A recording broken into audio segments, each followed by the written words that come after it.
press the bell icon on the YouTube app and never miss another update.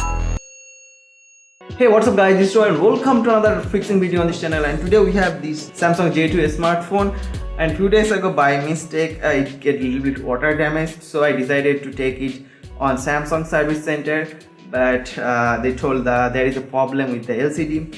LCD is working fine. Main problem is this, it's stuck on the boot screen. Just turn on it guys. It's hang on this boot screen and only option to stop it just remove the battery. I tried to flash this phone but it didn't work out for me, so I decided to open it and try to fix it, like is there any water damage, anything I can do. So I already removed all of these screws. I also watched some YouTube video how to fix this problem. I'll give all of this video link in the description below. You first need to open this LCD screen. So here is it, like here is the LCD connector removed. Now pressure it and then put something like this.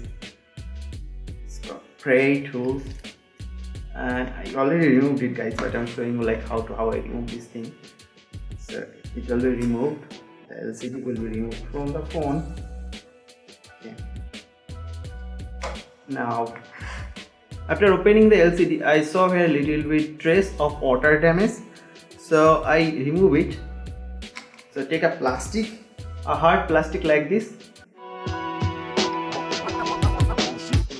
then put inside. Open it.